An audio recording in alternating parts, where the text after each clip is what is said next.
Bom dia, bom dia. Tem pós-jogo na vitória, tem pós-jogo na derrota, na eliminação. Coringão em todos os dias e principalmente nos dias ruins. Então, rapaziada, chega mais, sejam muito bem-vindos ao canal MVMHMA. Se inscreve aqui embaixo se você não é inscrito, considera deixar seu like, vamos falar muito de Corinthians. Se você veio aqui só pra atazanar a minha paciência e ver minha cara de merda, deixa seu like pelo menos, o seu prego. E vamos falar muito de Corinthians. Vamos falar desse Corinthians e Novo Horizontino, dessa eliminação, da postura do time em campo. Vou tentar falar um pouco também sobre, enfim, chegada do Lingard, possível saída do André. Entrevista do Dorival Júnior, eu confesso que eu ainda não vi. Muita gente tá falando sobre isso, mas eu confesso que eu ainda não vi.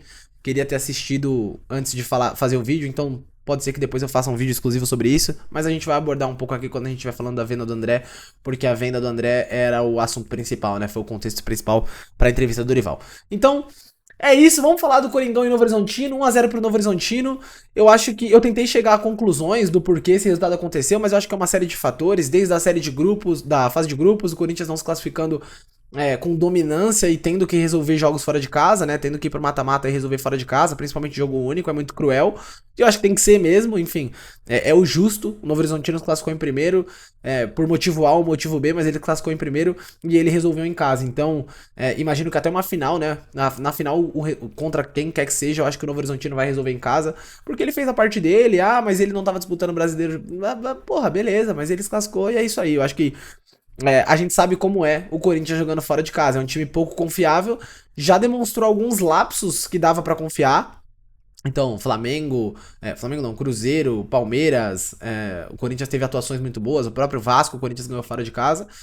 Mas aí a gente já entra no primeiro tema, no ponto central, que é a nossa reclamação dos últimos anos, que é a famosa escolha de jogos por parte dos jogadores, né? A mobilização, ela é extremamente diferente em jogos de menor relevância, contra times de menor expressão. Então, eu acho que aqui já tem que ser o primeiro tópico, a gente já tem que abordar isso. E não vamos ser radicais, rapaziada. Todo mundo aqui entende minimamente um pouquinho de futebol. A gente sabe que o jogador vai muito diferente para um jogo contra o Palmeiras. Um jogador do Corinthians vai muito diferente para o jogo contra o Palmeiras. A mobilização, ela tem que ser diferente, não é disso que a gente fala. O que a gente fala é que não é que a mobilização contra o Palmeiras é 10 e contra o Novo Horizontino é 7. Não, o ponto é, a mobilização e a postura contra o Palmeiras é 10 ou beira o 10 muitas vezes, e contra o Novo Horizontino é 3, é 2. Então, assim, não parece que são os mesmos jogadores jogando a partida contra o Palmeiras e contra o Novo Horizontino. Entendeu? Então é esse o problema. Não tem problema, e eu acho que até a torcida entende e concorda que você tem que ir mais firme, você tem que jogar mais, tem que dar 101% de si contra o Palmeiras. Não é esse o ponto, porra. Mas é que contra o Novo Horizontino você não pode dar 20%. Então, os jogadores de sempre, uma defesa hoje, mais uma vez, que me passou confiança, tá? Me passou confiança. Eu não tenho que falar da defesa, não tenho que falar do Hugo. Mais uma vez, o setor defensivo, na minha opinião, foi muito bem. Eu acho que, inclusive, o gol que a gente toma, beleza, passa pelo Bidu. Ele podia ter apertado um pouco melhor ali o cruzamento, mas final de jogo, a cabeça já tava. O pé já. A perna já não acompanhava muito bem os raciocínios e tal. E foi nas costas do André, né?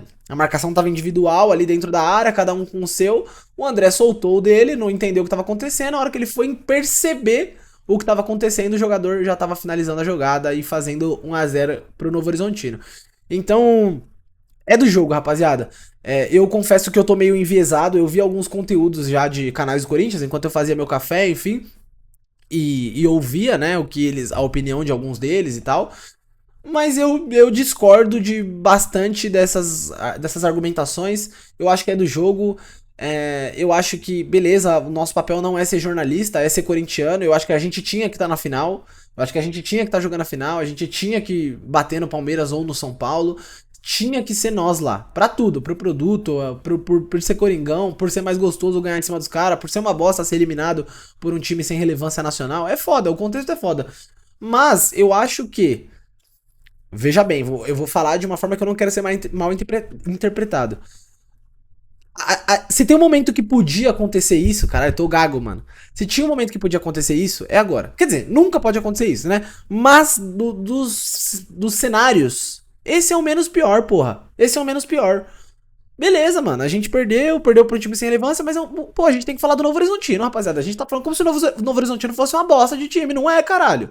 Não é, mano. O Novo Horizontino tá jogando demais, mano. O Novo Horizontino tá 100% dentro de casa. O Novo Horizontino porrou todo mundo. Todo mundo que vem no caminho, os grandes, os pequenos. Porra, é foda. É foda. O Novo Horizontino é um time organizado. E a gente sabe que tem aquela velha máxima. No campo, amigão. 11 contra 11, mano. É 1 contra 1, cada um do seu, mano. Se os caras estiverem numa noite mais inspirada, pode ter Memphis, pode ter quem for ali que não vai dar, mano. O time dos caras é mais organizado. É... A nossa escalação, eu acho que é um ponto que a gente tem que debater, mas não tem que chegar a nenhuma conclusão também. Eu acho que o Dorival testou alguma coisa diferente. Não acho que foi um desastre, mas também não acho que foi mega inovativo a ponto de surtir efeito. Tanto é que, enfim, a gente não fez gol, não criou nada de muito diferente. Povoamos o meio de campo. Mais uma partida, na minha visão, abaixo do Ranieri. Breno Bidon é aquilo, né? Ou ele faz uma partida de gênio, ou ele faz a partida de bagre. Ou você não ouve o nome dele. Foi o caso de ontem. Breno Bidon muito apagado, muito aquém. André fez um primeiro tempo ok, e o segundo tempo acho que o gol é nas costas dele, né? Então ele tem parcela, tem que ser cobrado, né? Tem parcela. O gol foi nas costas dele, a gente tem que cobrar o André, certo? Ou a gente escolhe quem a gente vai cobrar? Não, aqui é, mano, não tem isso. Então, fatalidade, mano. Fatalidade. O único lance que o Corinthians afrouxou um pouco mais a marcação, o Corinthians tomou um gol. E aí a gente tem que falar também, mais uma vez, de Gabriel Paulista. Gabriel Paulista sendo o protagonista da defesa do Corinthians. Eu achei que ninguém tomaria esse protagonismo do Gustavo Henrique, que é um cara mais parece que é mais do diálogo, é um cara mais educadinho e tal. O Gabriel Paulista chegou e vestiu a camisa mais uma vez. Deixo aqui o meu elogio ao Gabriel Paulista, porque provavelmente eu vou bater muito nele também. Então, o Gabriel Paulista tá jogando demais. O carrinho que ele dá ali naquele lance que possivelmente estava impedido, eu não vi até agora se estava impedido, eu não cheguei à conclusão, mas que tira um claro gol do Novo Horizontino. É de tirar o chapéu, é de bater palma, esse é o tipo de postura que a gente espera dos jogadores do Corinthians. Então, não tem o que falar. Eu acho que a gente perdeu pra um time que é superior ao nosso. Como equipe dentro de campo, não tô falando de nível técnico de jogador individualmente. O Novo Horizontino é um time extremamente capacitado. Eu vi um corte no Instagram da entrevista do técnico do Novo Horizontino. Minha dicção hoje tá maravilhosa. Do técnico do Novo Horizontino, falando que é sempre o Corinthians que joga mal, o Santos que joga mal, o Palmeiras que joga mal, o São Paulo que joga mal. Nunca é o Novo Horizontino que jogou bem. Nunca é mérito do Novo Horizontino. Eu acho que isso tem que ser pontuado também. O Novo Horizontino tem todo o mérito, rapaziada. Ah, mas o Corinthians jogou mal. E o que o Novo Horizontino tem a ver com isso? O Novo Horizontino jogou bem. O Novo Horizontino jogou melhor do que o Corinthians e ganhou do Corinthians. Aqui a gente também tem que... tem muita gente que faz muita média, que... Porra, não sei o quê. Porra, às vezes tem que falar a verdade. O Novo Horizontino jogou... É uma equipe melhor e talvez melhor treinada do que o Corinthians hoje. É foda. É muito difícil isso. E aí, o que me preocupa não é a atuação de hoje, são as oscilações que o Corinthians tem durante o ano. Então, assim, se tem um momento que dava pra deixar a peteca cair, foi, passou, que sirva de exemplo e não aconteça mais. Ponto. Vamos cobrar nos próximos jogos. Então, eu acho que a análise do jogo, mano, não tem nem o que lamentar, não tem nem... Porra, perdemos um jogo na bola, os caras foram melhores do que nós e segue o jogo. Não tem, mas era Novo Horizontino, vai ter piada de rival. Beleza, mano. O Santos também foi, nós fomos e o Novo Horizontino tá na final. Pega o nome, vê quem é o rival. Ah, é São Paulino, é palmeirense? Se tiver na final, espera. Eu acho que a gente perdeu pro campeão. Sendo sincero, eu acho que a gente perdeu pro campeão. Eu acho que o Novo Horizontino ele só não será campeão numa eventual goleada em jogo de ida. Então, pegando ou São Paulo ou Palmeiras no Morumbi, ou acho que não vai ser no Morumbi, né? Nem sei onde vai ser, se o São Paulo passar. E o Palmeiras eu não sei se vai ser em Barueri ou no Allianz. Se o Palmeiras ou o São Paulo golearem o Novo Horizontino na ida, a ponto de não ter o que fazer na volta. Mas eu acho muito difícil. O Novo Horizontino é um time extremamente bem treinado, um time com uma tática e técnica muito acentuada. Os caras sabem o que estão fazendo. Claramente, é um time muito organizado, rapaziada. É um time muito organizado. E eu acho que no meio do ano não vai ter 3, 4 jogadores aí desse elenco titular do Novo Horizontino jogando em Novo Horizonte ainda. Vão ter saído, vão ter ido pra times maiores, como acontece todos os anos, com Águas Santas, com São Bernardos, com Red Bulls, com, Mirassóis, Sacou? Todo ano acontece isso, mano. Todo ano acontece isso. Tem um time que é extremamente bem treinado, tem qualidades técnicas individuais que se sobressaem em determinado jogo grande, esses caras saem, acontece. Então, assim, não tem muito o que ficar choramingando. O Corinthians jogou de forma apática. Mais uma vez, os jogadores entraram com 20% do que poderiam entregar. Se esse jogo fosse contra o São Paulo ou o Palmeiras, o Corinthians não faria uma atuação dessa. Mas a gente já tá acostumado. Infelizmente, a gente já tá acostumado. Não tem mais o que fazer, rapaziada.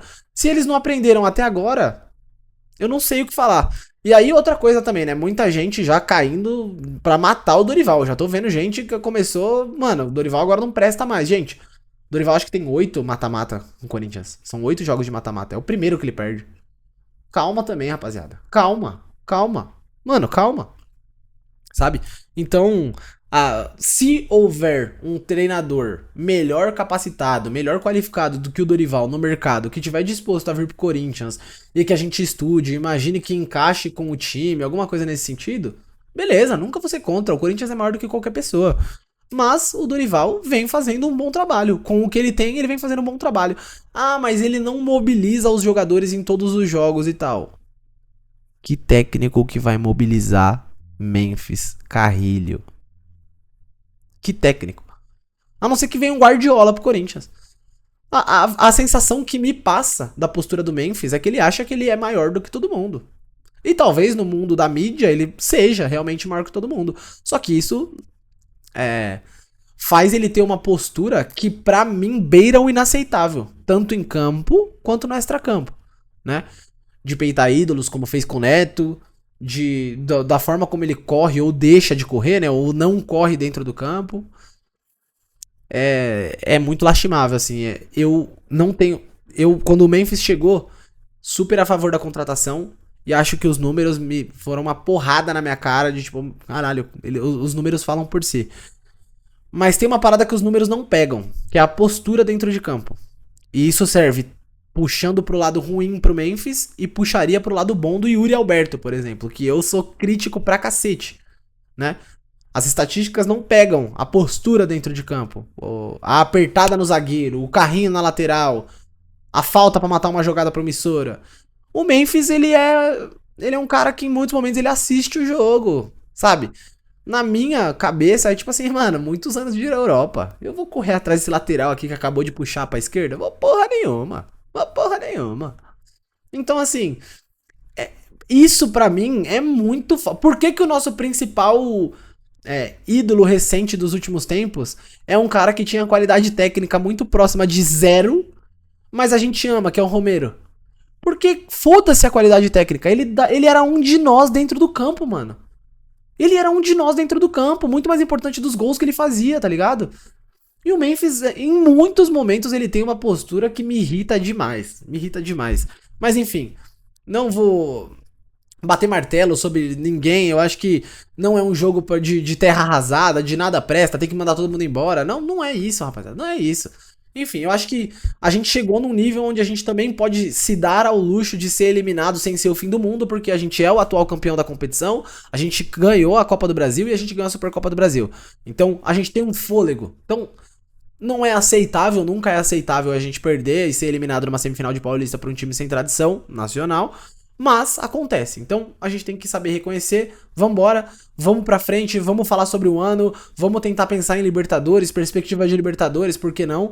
E aí são erros que não podem se repetir e eu imagino que não vão. Estarei aqui nesse mesmo canal pra falar sobre isso. E aí... vamos falar mais duas coisas, rapaziada. A venda do André, eu prometo que eu vou tentar ser rápido aqui. Eu prometo que eu vou tentar, é ótimo, né? Eu vou tentar ser rápido. A venda do André por valores abaixo. Eu concordo que os valores são abaixo do que eu achei que seriam praticados. Eu tô na mesma. Mas a rapaziada tá falando como se o André fosse o novo Zidane, gente. Gente. O Wesley também era a pica, revelação de 50 milhões de euros. O Gabriel Pereira, o GP, que foi jogar na MLS, era o pica. Gente, calma, caralho. Calma. Assim como o Bidon, em outro momento, era o pica. E eu acho que o Bidon vai ser vendido por uma quantia legal de euros. Mas calma. Primeiro, a gente precisa do dinheiro. Beleza? Primeiro, a gente precisa do dinheiro. Ah, mas quer vender por mais, tem que vender por mais. Caralho, mas será que se tivesse duas ofertas, uma de 40, uma de 15, o Corinthians ia escolher vender por menos? Não. Mas não chega. Ah, mas o André é jogador de 35, 40 milhões de euros. Da onde tiram isso, gente? Gente, o André tem 5 boas atuações, assim, acima da média no Corinthians. Já estão tratando como se o moleque fosse um cara de 40 milhões de euros. Gente, da onde que tiram essa paixão pelo André? Eu acho um excelente jogador, eu acho que tá ajudando a gente demais. Eu acho que ele tinha que ficar mais 2, 3 temporadas, depois a gente lapida e vende pra fora. Mas o Corinthians não consegue fazer isso, gente. O Corinthians precisa de dinheiro. Gestões passadas de lado A e lado B fuderam o Corinthians pra estar nessa posição. É complicado. Eu acho que o André. Pô, se a gente conseguir vender o André por 200 milhões de euros, que, pô, glória a Deus. Mas ele não é um jogador dessa quantia que a galera tá pintando, gente. Não, mas é só ele ficar 6 meses, é só. Pô, deixa ele ficar até o final do ano. E quem. As contas estão chegando, tá? Até o final do ano tem boleto chegando. A gente precisa vender jogadores. O Marcelo Paz tá me passando uma postura muito sincera e muito transparente. Uma coisa é a gente falar sobre o valor ser ridículo. Outra coisa é a gente falar sobre o valor não ser o que a gente imaginava que seria. Então, são coisas distintas. Ah, vai vender por 5 milhões de euros? Aí vale a revolta. Vale a revolta. Mas, enfim. Aí a gente começa nesse lance do André. E a gente vai para as falas do Dorival, né? Que ele fala que o time tá sendo desmontado. Ele não tem material humano para trabalhar. E deu a entender ali, eu não sei se ele verbalizou essa aspa, mas ele deu a entender que ele tá pedindo jogadores que não estão vindo e quem tá vindo é quem o Memphis pede. E aí eu acho que a gente volta naquele ponto de que o Memphis acha que ele é maior do que tudo. E o pior do que isso, tem gente lá dentro dando aval. O Dorival pediu jogador A, o Memphis pediu jogador B. A gente vai trazer o B porque quem pediu foi o Memphis, senão ele não fica. A gente sabe que tem tipo uma chantagenzinha que não é verbalizada. Ó, eu tô pedindo o Labiá e o Lingard. Vocês querem contratar? Então contrata lá o que o Dorival pediu. Deve ser melhor. Pô, lógico que tem, gente. O Memphis é uma perna do caralho. Ele joga muito, trouxe título, não é disso que eu tô falando. Separem as coisas, aprendam a separar as coisas. Porque tem a fiel Twitter não consegue criticar Memphis Depay, né? Não consegue. Separem as coisas. Joga pra caralho, trouxe resultado esportivo. Beleza, ponto 1. Ponto 2, ele é uma perna do caralho. Ele é popstar, mano. Ele é popstar. Sacou? Então, enfim. Eu acho que o Dorival tá certo na crítica que ele tá fazendo. Ninguém pode ser maior que a instituição. E é o treinador que tem que decidir quem vai chegar. É o treinador. A partir do momento que o treinador não tem aval, não tem a caneta pra decidir quem vai chegar, junto, obviamente, com a diretoria de futebol, fudeu. Se um jogador tem mais respaldo pra contratação do que um treinador, que voz esse treinador vai ter dentro do vestiário? Como que vão respeitar o treinador se ele não decide nem quem contrata? Como? Como que a gente vai pedir que o Corinthians se mobilize mais nos jogos se a gente acha que no vestiário do primeiro pro segundo tempo chega o Dorival lá, os jogadores olhando pra cara dele e ele, mano, sem autoridade nenhuma. Ele não manda nem no jogador que chega, gente. Isso tira a autoridade do treinador e mina o elenco. Porra, caralho, às vezes o óbvio tem que ser falado, porque tem gente que não enxerga. Enfim, e aí, vamos falar um último ponto que é sobre a contratação do Jess Lingard. Parece que chegou, Fabrício Romano, here we go, já postou, então agora a gente pode falar sobre a chegada do Jess Lingard. Acho um bom nome, acho uma oportunidade de mercado sinistra, acho que o salário é do caralho, 100 mil euros aproximadamente, né, dá uns 650 mil reais, 700 mil reais, salário mais baixo do que muito bagre que tá no Corinthians atualmente. Não que o Lingard não seja um bagre também, né, a galera confunde também um pouco as coisas, assim, a galera jogou em Premier League não necessariamente é uma chancela de que o cara é acima da média, né? Ele tem muitas temporadas no Manchester United completamente destruído, completamente zoado, todo largado às traças, e depois em times de menor expressão, né? Ele jogou no Nottingham Forest, teve mais 1 ou 2 times também que ele jogou, mas era tipo time de zona de rebaixamento, e foi pra Coreia. Assim, acho uma puta contratação. Eu acho que, no final das contas, esportivamente e midiaticamente, é sinistro. As páginas de Instagram, a gente... o Corinthians tem diversas páginas de Instagram. Não é isso que eu tô falando. Páginas de Instagram do meio de futebol do mundo inteiro começam a postar sobre jogos do Corinthians. mais lugares vão começar a televisionar, mais canais começam a televisionar e passar lances do Corinthians entre Jess Lingard e Memphis Depay. E isso automaticamente, aumenta o valor de cota de patrocínio, de visibilidade. Isso financeiramente também é muito positivo, gente. Entendeu? O Lingard chegar com 600 mil por mês, se chega mais um patrocinador, porque sabe que o Lingard tá aqui e paga 6 milhões no ano, pagou o contrato de um ano do Lingard. 6 milhões no ano. Então, assim, pra ficar no 0 a 0 é muito fácil. Pra lucrar, porra, é muito fácil. Sacou? Então, assim, eu acho que é uma contratação muito importante. E aí, falando desportivamente do que eu não acho o Lingard um ótimo jogador. Eu acho um jogador nota 5. Muito mediano, de altos e baixos. Mas é um jogador que, historicamente, sempre teve apto pra jogar. Sempre teve volume bom de partidas. Sabe? Nunca me encantou na Premier League. Assisti bastante jogo da Premier League quando ele jogava no Manchester United. Nunca me encantou. Lingard, Rashford. E o Rashford ainda tem um nível mais alto, tá no Barcelona atualmente e tal. Mas são jogadores que não chegam aos pés do que o Bruno Fernandes, por exemplo, vem fazendo no Manchester United. Então, é um jogador que eu acho que vai participar de muitas partidas. Eu acho que ele vai entregar mais do que o Memphis, tá? Vai entregar intensidade, pelo menos mais do que o Memphis, que já vai me deixar um pouco mais tranquilo, né? E aí eu acho que esse é um lado bom também, né? Ou não. Com Lingard e Memphis, eu acho que a gente ganha uma versatilidade no ataque que hoje não existe. Eu suspeito de que em algum momento, ou logo de começo, mas enfim, em algum momento, isso dá a condição pro Memphis jogar mais de meia armador, que é onde mais ou menos o Garro atua, e o Lingard na frente com o Yuri Alberto, que são jogadores de muito mais mobilidade. Entendeu? Então eu acho que isso, pro time, pro esquema tático, pra formação, seria muito bom. Sabe? O Memphis, há um tempo, ele já não é esse 9, esse jogador de área, né? Na Holanda, ele não joga assim. Apesar de ter alguns momentos em que ele frequenta a área e é importante ele estar por lá, ele não é esse jogador hoje em dia mais, sabe? Então, a gente pode ter o Memphis ali como meio armador, recua o Memphis e deixa o Lingard lá na frente. Muita gente tá achando que vai ser o contrário, né? Deixa o Lingard ali de 8, de 10 e o Memphis espetado lá na frente com o Yuri Alberto. Eu acho que a gente ganha pelo menos essa outra opção aí. Eu tô muito curioso pra saber como o Dorival vai trabalhar essa formação com Lingard, Memphis, Vitinho, Charles. É foda, né? Mas, enfim.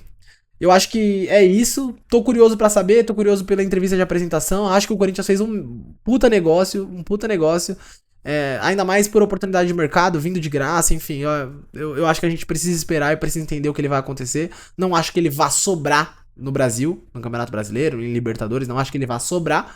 Mas, se ele contribuir e ajudar o time, e se isso acontecer dele sobrar, tomara que eu cale minha boca. Tomara, é tudo que eu mais quero. Fechou, rapaziada? Então, beleza, o vídeo já ficou com quase 23 minutos. Não esquece de deixar seu like se você ficou aqui. Imagino que ninguém tenha ficado. Mas é isso que eu acho sobre Novo Horizontino, sobre transferência, sobre Dorival, Memphis e Lingard. Fechou? Tamo junto. Agora é focar no Brasileiro e na Libertadores. E é nóis. Valeu, rapaziada. Bom domingo pra todo mundo. Fui!